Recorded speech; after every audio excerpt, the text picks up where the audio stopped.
China के बुरे दिन शुरू होने वाले हैं। चाइना की अर्थव्यवस्था के पहिए जो आज तक दौड़ रहे थे ना, अब भैया रुकते ही दिखेंगे। क्यों? क्योंकि चाइना का जो रियल एस्टेट मार्केट है वो उसकी पूरी जीडीपी का 25 से 30% अकेला है और उस मार्केट में लास्ट 2-3 साल से मंदी चल रही है। चाइना की सबसे बड़ी रियल एस्टेट कंपनी में से एक एवरग्रांडे 300 बिलियन के लोन पे ऑलरेडी डिफॉल्ट कर चुकी है। 18 से ऐसे बड़े बड़े बिल्डर्स हैं जिन्होंने ऑलरेडी बैंकरप्सी घोषित कर दी है और 100 से ज्यादा शहरों में 300 से ज्यादा प्रोजेक्ट पे तलवार लटकी हुई है। बहुत सारे ऐसे कस्टमर हैं जिन्होंने पैसे दे दिए, ईएमआई दे दी, लेकिन उनको घर का पोजीशन नहीं मिल रहा है। वो 100 से ज्यादा शहरों में प्रदर्शन कर रहे हैं और धीरे धीरे ये प्रदर्शन बढ़ने वाला है।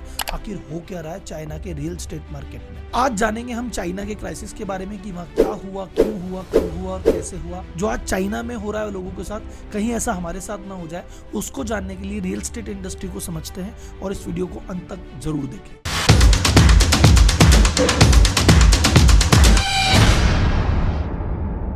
अगर क्राइसिस की बात करें अभी चाइना में हो क्या रहा है, पहले आपको एक लाइन में वो समझाता हूं। चाइना में भाई साहब सन 2014 से लेके 2020 के बीच में जितने भी फ्लैट्स बुक हुए थे उनमें से मात्र 60% की डिलीवरी दी गई है। 40% तो घर जो प्रॉमिस डेट थी उस पर डिलीवरी ही नहीं की गई। इस समय जितने भी टोटल बिल्डर चाइना में ऑपरेट करते हैं उसमें 40% बिल्डर किसी न किसी प्रकार के कर्ज के संकट से जूझ रहे हैं, उनके पास पैसों की कमी है।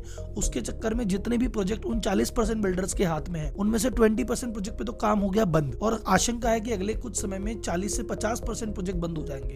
तो जिन भी लोगों ने पैसा दिया, डाउन पेमेंट दिया, वो डूब चुका है। वो रेगुलर 3 साल से 4 साल से 5 साल से ईएमआई दे रहे हैं, फिर भी उनको नहीं मिला। तो जितने भी होम ओनर थे वो परेशान हो गए और उन्होंने धरने प्रदर्शन चालू कर दिए कि भैया अब हम ईएमआई नहीं देंगे।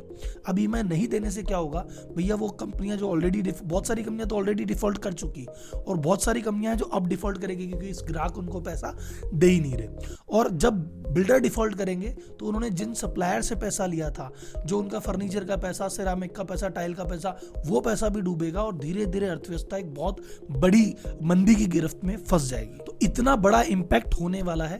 और भी क्या इंपैक्ट है मैं समझाऊंगा, लेकिन सबसे पहले अपने काम करते हैं, चाइना के रियल एस्टेट मार्केट को समझ लेते हैं। और मैं बताऊं ये बहुत ज्यादा डिफरेंस नहीं है इंडिया के मार्केट से, तो इसलिए इसको ये मत सुना चाइना से अपने को क्या मतलब। भाई साहब ये चीज सोचो इंडिया में कहां कहां लगती है, इसमें कहां अपने पास अपॉर्चुनिटी है और कहां पे अपन फंस सकते हैं। तो ध्यान से सुनना। तो चाइना के रियल एस्टेट मार्केट की शुरुआत होती है 1978 से, क्योंकि 1978 तक क्या था, चाइना बहुत ज्यादा ग्रो भी नहीं हुआ था।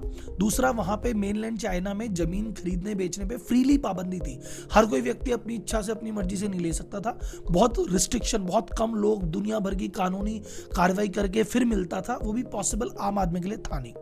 1978 में रिस्ट्रिक्शन हट गई कि भाई ठीक है आप जो चाहो कर सकते हो। दूसरा क्या हुआ, इंडस्ट्रियलाइजेशन की रफ्तार 1978 के बाद से बढ़ी। तो जितना भी विकास होने लगा वो कहाँ होने लगा, बड़े बड़े शहरों में। तो जितने भी गांव में चाइनीज रहते थे उन्होंने कहा चलो शहरों की तरफ, और वर्ल्ड के, विश्व के इतिहास का सबसे बड़ा माइग्रेशन हुआ। इतने लोग गए, आप ऐसे इमेजिन कीजिए, मैं आपको फैक्ट के साथ बात करते हैं, यही अपने में और बाकी यूट्यूब चैनल में डिफरेंस है कि अपने फैक्ट पे फोकस ज्यादा रहता है। 1978 में 18% चाइनीज ऐसे हैं जो रहते थे शहरों में, और उस समय वर्ल्ड की 37% पॉपुलेशन रहती थी शहरों में। तो चाइना भैया वर्ल्ड का आधा था। अब भाई साहब 2022 तक आते आते क्या हालत हो गई पता है, 64% चाइनीज शहरों में रहने लग गए, पूरा गांव उसमें शिफ्ट हो गया। और वर्ल्ड अब 57% ही रहता है। तो कहां हम वर्ल्ड के आधे थे, अब वर्ल्ड से 20% ऊपर चाइनीज रहते हैं। आज की डेट में 90 करोड़ चाइनीज शहरों में रहते हैं। अपन कहते हैं भारत गांव में बसता है, लेकिन ये अर्बनाइजेशन वाली रेट, जैसे जैसे विकास होगा गांव के लोग यहाँ आएंगे, और जब ऐसा होता है तो क्या होता है, रियल एस्टेट के प्राइसेस बढ़ते हैं। और चाइना में भी यही हुआ। अब चाइना की जनसंख्या तो किसी से छुपी नहीं है, तो इतनी जनसंख्या होने के चक्कर में चाइना में हर साल 15 मिलियन यानी 1.5 करोड़ घर बनते हैं। और 1.5 करोड़ घर कितने होते हैं, यूएस के घर मिला लो, यूरोप के घर मिला लो, इनका टोटल लगा लो, उसका 5 गुना कर लो, इतने घर चाइना अकेला बनाता है हर साल। और ये जितना भी डेवलपमेंट हुआ ये सरकार ने नहीं किया, सरकार ने किया मात्र 11%। 7% सरकारी कंपनियां कर रही है, 4% सब्सिडी वाला मामला, 89% मतलब जो डोमिनेंट प्लेयर है वो कौन से है, प्राइवेट प्लेयर्स। तो चाइना में लास्ट 20-25 सालों में जो प्राइवेट प्लेयर्स की ग्रोथ हुई है ना, उतनी किसी की हुई नहीं। और जब घर को देख के इतनी डिमांड आई तो 90s के आसपास चाइना की की बैंक ने कह दिया ऐसा करो 40% डाउन पेमेंट करना पड़ेगा तुम्हें, 60% का तुम्हें लोन मिल जाएगा, और लोन आराम से मिलने लग गए। तो भाई लोन आराम से मिलने लग गए तो भाई सब और ज्यादा ग्रोथ हो गई। अच्छा, एक और कारण है, बड़ा शानदार कारण है, आपको मजा आएगा, ये भारत से लिंक है 100%। चाइना में आपको पता है कि 1 चाइल्ड पॉलिसी थी कि भैया एक ही बच्चा पैदा कर सकते हो, दूसरा तो कर नहीं सकते।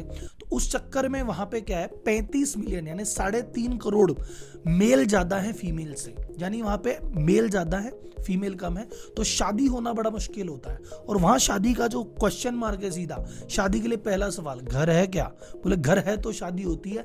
अगर चाइना में आपके पास घर नहीं है तो शादी होना नामुमकिन तो नहीं, पर बहुत बहुत बहुत ज्यादा मुश्किल है। और इसका असर आप देखो प्रॉपर्टी की रेट्स में कैसे पड़ता है, क्योंकि सोशल कारण से भी आप घर लेना चाह रहे हो, फाइनेंशियल कारण से आप घर लेना चाह रहे हो, तो घर की इतनी डिमांड बढ़ी कि बीजिंग में जो प्रॉपर्टी के प्राइस थे वो 10 साल में 114%, लगभग डबल। शंघाई की बात करो 150%, शेंजिन की बात करो 271%। मतलब वहां के बड़े शहर, छोटे शहर, उससे छोटे शहर, हर शहर में प्रॉपर्टी की रेटें बढ़ रही है। तो चाइना में एक सिंपल सी कहानी है कि भैया अगर अमीर बनना है तो एक ही तरीका है, जितना लोन ले सकते हो उतना लोन लो, और उस लोन से एक ही काम करो, प्रॉपर्टी खरीदो। क्योंकि चाइना में 1978 से लेके अब तक में प्रॉपर्टी की रेट कभी डाउन ही नहीं हुए, सिर्फ ऊपर ही ऊपर गए हैं। तो अपन कहते हैं अपन शेयर मार्केट में लगाएं, गोल्ड में लगाएं, इसमें लगाएं, उसमें लगाएं, वहां पे इधर उधर लगाते ही नहीं है, वहां कहते हैं सिर्फ प्रॉपर्टी मार्केट। तो चाइना इसका 70% जो पैसा है वो प्रॉपर्टी मार्केट में ही लगा हुआ है, एक एक बंदे का पैसा यही इन्वेस्ट है। अब आप बोलो राहुल जी सब कुछ बढ़िया चल रहा है, फिर मजे हैं, इसमें दिक्कत क्या है? दिक्कत क्या है कि सर 40 साल से अगर प्राइस बढ़ ही रहे होंगे तो क्या होगा, सोचो। प्राइस बढ़े ही जा रहे तो चीजें इतनी ज्यादा महंगी हो गई, जो मुंबई, दिल्ली, गुड़गांव के हाल में ऐसा हाल होगा कि भैया इतना महंगा है, आम आदमी ले कैसे। तो गवर्नमेंट ने कहा यार इतनी महंगाई तो नहीं होनी चाहिए, थोड़ा कंट्रोल करो। तो गवर्नमेंट ने कंट्रोल करने की कोशिश की, तो क्या क्या करती है, अलग अलग डिसीजन। तो एक छोटा लोकल गांव है, वहां पे प्राइस कैसे बढ़ रही थी कि बड़े बड़े शहरों के लोग इन्वेस्ट कर रहे थे, उन्होंने पाबंदी लगा दी कि नहीं बेटा यहाँ पे ना जयपुर है तो जयपुर में जयपुर के लोग इन्वेस्ट करेंगे, बाहर के लोग नहीं कर सकते। तो जयपुर तो बढ़ ही रहा था बाहर के लोगों के इन्वेस्टमेंट से, बाहर के लोग इन्वेस्टमेंट में जयपुर में प्रॉपर्टी मार्केट एक ही दिन में टूट गया। तो ऐसे बहुत सारे प्रोविंस है जहाँ पे प्रॉपर्टी मार्केट उड़ रहा था, गवर्नमेंट ने चेंज की, उसी समय मार्केट टूट गया, और जितने लोगों ने पैसा लगाया था सब टेंशन में। और ये तो चलो छोटी छोटी चीज है, गांव मोहल्ले जिला स्तर पे हो गई। असली बात क्या हुई, जब गवर्नमेंट ने सोचा कि भैया ऐसा है बहुत बड़ा क्राइसिस जो 2008 हुआ था यूएस में, कहीं अपने साथ ऐसा नहीं हो जाए, अपने को अभी से एक्शन लेना पड़ेगा। क्योंकि वहां पे क्या होता है, बहुत ज्यादा लोन ले लिया था, और ये रियल एस्टेट कंपनियां क्या कर रही थी, वैसे तो रूल है कि भैया अगर आपने एक प्रोजेक्ट लिया है तो उसका पैसा लो और इसी प्रोजेक्ट में लगाओ, लेकिन अब बड़ी बड़ी कंपनियां क्या करने लग गई, इस प्रोजेक्ट का पैसा लिया दूसरे में लगा दिया, दूसरे का प्रोजेक्ट तीसरे में लगा दिया, तीसरे का पैसा चौथे में लगा दिया, ऐसे कर रही थी। तो उन्होंने कहा तो जरूरत से ज्यादा लोन ले चुके हैं। तो चाइनीज गवर्नमेंट ने 3 लाइन सिस्टम लॉन्च किया। 3 लाइन सिस्टम मतलब 3 चीजें बोली। पहली चीज ये बोली कि अगर तुम्हारी लायबिलिटी तुम्हारी असेट के 70% से ज्यादा है, तुम्हें लोन नहीं देंगे। तुम्हारे पास जितनी संपत्ति है उसके 70% से ज्यादा की लायबिलिटी है, नहीं दे रहे लोन। दूसरा कह दिया जितना तुम्हारे जेब से पैसा लगा है उसके 100% से ज्यादा अगर तुमने लोन लिया तो भी नहीं देंगे भाई साहब। और तीसरा इनको कह दिया कि जितनी तुम्हारी शॉर्ट टर्म लायबिलिटी है, तुमको अगले 6 महीने साल भर में जो देना है उतना तुम्हारे पास लिक्विड असेट या कैश या बैंक होना चाहिए, नहीं तुम्हें नहीं देंगे। जैसे ये रूल आया भाई साहब, बड़े बड़ों के टेंशन हो गई, क्योंकि लोगों के पास खुद का पैसा था ही नहीं। लोग कैसे, रियल एस्टेट उस समय कैसे काम कर रहा था, और आप शायद रिलेट करेंगे, आपके भी कुछ इंडिया में भी कुछ बिल्डर्स या कुछ शहरों से, वो कैसे काम कर रहा था। कस्टमर से पैसा आ रखा है, वो भी आ रखा है, सप्लायर को अभी तक पैसा दिया नहीं है, 4 जगह से और लोन लिखा है, तो बैंक का लोन लिया हुआ है, कस्टमर का एडवांस आया हुआ है, सप्लायर का पैसा बाकी है, ये सारा कहाँ गया, दूसरे प्रोजेक्ट में, दूसरा कहाँ गया, तीसरे प्रोजेक्ट में। तो भाई साहब चाइना में जब ऐसा हुआ तो उनके हाथ देखो किस तरह से फंसे, वो 40 प्रोजेक्ट का पैसा लेके अगले 40 प्रोजेक्ट में लगा रखा था। अब वो 40 प्रोजेक्ट में अगले सरकार ने कहा अब पैसा नहीं मिलेगा, सरकार ने बंद कर दिया। तो बाहर लोन देने वालों ने कहा कुछ तो गड़बड़ है, उन्होंने भी बंद कर दिया।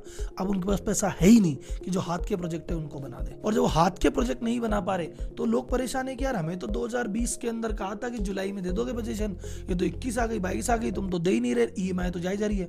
तो जितने भी ईएमआई देने वाले थे ना, वो सारे भी रोड पे आ गए कि भैया हम तो ईएमआई नहीं देंगे। तो ग्राहक कह रहा है मैं ईएमआई ना दूं, बैंक कहता है मैं लोन ना दूं, और बाहर वाले कह रहे हैं मैं भी ना दूं, और सप्लायर कह रहे हैं हमारे पैसे निकाल। तो ये जो इस तरह की रिस्ट्रिक्शन आई, उसका फर्क कितना पड़ा कि एक कंपनी थी एवरग्रांडे, जो कि चाइना में रेवेन्यू के हिसाब से सेकंड लार्जेस्ट कंपनी थी, और अगर वर्ल्ड की बात अपन करेंगे वैल्यूएशन के हिसाब से तो दुनिया की सबसे वैल्यूड रियल एस्टेट कंपनी थी। उसके एक समय पे 1300 से ज्यादा प्रोजेक्ट चल रहे हैं, 1300 से ज्यादा। अब तक 1.25 करोड़ लोगों को ऑलरेडी वो घर दे चुके हैं। इतनी बड़ी कंपनी लोन में डिफॉल्ट कर गई, वो कह रही पैसे ही नहीं है। 1300 प्रोजेक्ट, 1.25 करोड़ की डिलीवरी, इतने करोड़ लैंड, बोले भैया पैसे ही नहीं है, डिफॉल्ट हो गया। $300 बिलियन, $300 बिलियन कितना होता है कि हमारे अडानी जी $150 बिलियन के हैं। 2 अडानी जितना डिफॉल्ट कर दिया, बोले भैया पैसे ही नहीं है, और शेयर प्राइस ऐसे डाउन हुए, 50 बिलियन की कंपनी 4 बिलियन पे आगे रह गई। और जब इतनी बड़ी कंपनी हाथ खड़े कर देती है ना, तो पूरे मार्केट में आ जाता है कॉन्फिडेंस क्राइसिस कि अगर इतने बड़े आदमी फेल हो गया तो छोटे मोटों का तो भरोसा ही क्या है। तो नई जितनी भी सेल थी वो भी रुक गई। तो एवरग्रांडे के जितने प्रोजेक्ट फंसे थे वो फंसे रह गए, नई सेल हो नहीं रही, क्योंकि यही फेल हो गया तो बाकी का क्या। तो नई सेल हो नहीं रही, और जब नई सेल नहीं हो रही तो प्रॉपर्टी के मार्केट की प्राइस घटने लग गए। अब आपके देश की जनसंख्या का 70% पैसा रियल एस्टेट मार्केट में है, और वो धीरे धीरे कम हो रहा है। तो क्या हालत होगी भाई साहब, अभी हालत सुन लो क्या क्या हालत हो रही है। 18 से ज्यादा मेजर बड़े बड़े डेवलपर ऑलरेडी डिफॉल्ट कर चुके। 93 सिटीज में 319 प्रोजेक्ट अभी अफेक्टेड चल रहे हैं, मतलब रुके हुए हैं। उन 319 प्रोजेक्ट का क्या भविष्य है किसी को भी नहीं पता। 300 बिलियन का डिफॉल्ट तो हो चुका है, 300 बिलियन का निकट भविष्य में होने की पूरी संभावना है। वही 300 बिलियन कितना, वही 2 अडानी 3 अंबानी, बराबर समझ लो आप। क्राइसिस का कारण क्या है वो तो आपको समझा दिया, अब समझाना है इसका इंपैक्ट क्या है, इससे होगा क्या, कैसे बर्बाद होंगे। लेकिन उससे पहले एक बात बताओ, ये जो वीडियो मैंने इतनी अच्छी बनाई है, इस पे रिसर्च की है, इसका कॉन्फिडेंस कैसे मिलता है कि यार आज की डेट में 2 लाख लोग हैं मुझे सुनने वाले, तो फिर एक मन करता है कुछ करें। पर यही संख्या अगर 4 लाख हो या यही संख्या 10 लाख हो तो वीडियो बनाने का मन कुछ और भी करेगा। तो मेरा एक मानना है सर, मेरा आपसे रिक्वेस्ट है, अगर आपको लगता है कि भाई मेहनत कर रहा है और अपने चैनल डिजर्व करता है 1 मिलियन व्यूज, तो सर सब्सक्राइब करके अपना फर्ज निभाओ और शेयर करके ज्यादा से ज्यादा लोगों को बताओ कि अरे बंदा काम कर रहा है। क्योंकि इस क्राइसिस पे 10 वीडियो है, मैंने खुद ने देखे, कोई समझा ही नहीं पा रहा। लेकिन जब मैं इतनी डेप्थ रिसर्च करता हूं तो मैं सोचता हूं कि यार इतनी डेप्थ रिसर्च की, 1 लाख लोग देख रहे हैं, और जिसने हवा में कह दिया उसके 1 मिलियन सब्सक्राइबर है। तो सर ये वाला जो चीज़ है इसको थोड़ा सा करो, जो मेहनत कर रहा है मार्केट में स्टैंड आउट कराओ कि यार इसने मेहनत की है, देखो इस वीडियो को।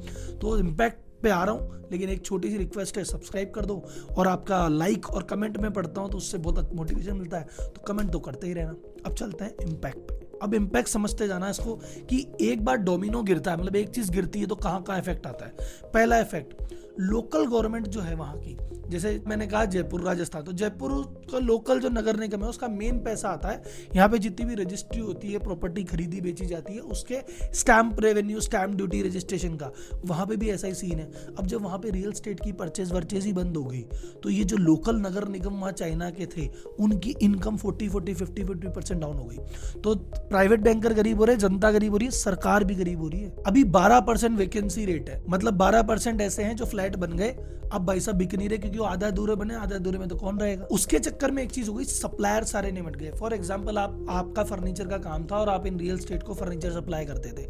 अब आपने 1 करोड़ का फर्नीचर दे रखा है, वो फेल हो गया, तो सप्लायर के रुक गए, तो सप्लायर के पुराने पैसे फंस गए, और हर उस सप्लायर की जो साल की 5 करोड़ की सेल थी वो 50 लाख भी नहीं हो रही।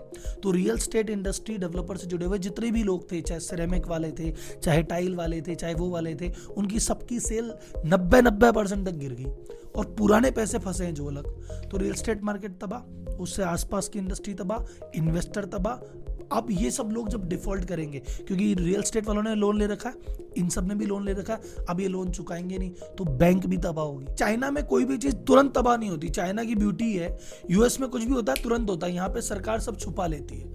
तो ये जो इम्पैक्ट है, अगर भारत में होता तो एकदम सी क्राइसिस आ जाता, यहाँ पे इनके क्राइसिस आया है, पर इस क्राइसिस को दबा लेंगे, और ये धीरे धीरे इम्पैक्ट तो आना है, पर वो धीरे धीरे आएगा। और एक प्लस चीज क्या है कि ये चाइना की इकोनॉमी इतनी अंदर ही अंदर है कि इसका इंपैक्ट ज्यादा वर्ल्ड पे नहीं पड़ेगा। वर्ल्ड पे बहुत ज्यादा, अगर यूएस में होता है तो पूरा वर्ल्ड परेशान हो जाता है, चाइना में होगा चाइना अकेला ही भुगतेगा, बाकी पे बहुत ज्यादा फर्क नहीं पड़ेगा। तो ये थी चाइना के रियल एस्टेट की कहानी। अब बात है कि हम इससे क्या सीखें। सबसे पहले एक चीज सुनना, जहां भी अर्बनाइजेशन हो रहा है, आपको लग रहा है कोई ऐसा शहर है जहां पे गांव के लोग अब शहरों की तरफ शिफ्ट हो रहे हैं, वहां पे रियल एस्टेट में इन्वेस्ट कर दो, क्योंकि वहां तो प्रॉपर्टी बढ़ेगी, पहली चीज। लेकिन एक चीज है, अंडर अंडर कंस्ट्रक्शन जो भी मकान है वहां पे इन्वेस्ट करने से पहले सबसे पहले आप उसकी चाहे बैलेंस शीट समझ लो या मार्केट में रिपोर्टिंग ले लो कि ये बंदा टाइम पे प्रोजेक्ट कंप्लीट करता है कि नहीं करता। टाइम से पहले करता है तो बहुत बढ़िया है, जो जिनकी हिस्ट्री है कि 12 महीना बोल के 24 महीने में देते हैं उनसे थोड़ा बचे, क्योंकि आपको पता नहीं उनकी बैलेंस शीट में क्या बम पड़ा हो और किस दिन फूट जाए और आप पता चले कि यार आधे पैसे दे चुके और उसके बाद भी नहीं आ रहा। तो मैं ये नहीं कह रहा अंडर कंस्ट्रक्शन में इन्वेस्ट करना ही नहीं है, करो खूब करो, लेकिन बंदे की एक बार क्रेडिबिलिटी चेक करके, पास्ट रिकॉर्ड चेक करके फिर आपको उसमें इन्वेस्ट करना चाहिए। तो ये था चाइना का रियल एस्टेट क्राइसिस। अभी बहुत सारे क्राइसिस पे बहुत सारी वीडियो आने वाली है। आपका चैट बॉक्स में कोई सजेशन हो कि सर इस टॉपिक पे एक वीडियो चाहिए, वो वीडियो लेके मैं फिर आऊंगा। तब तक के लिए धन्यवाद, जय हिंद। लेकिन सर सब्सक्राइब वाली बात मत भूल जाना, सब्सक्राइब कर दो और वो बेल आइकन भी दबा दो, फटाफट कर दो। मिलते हैं जल्दी।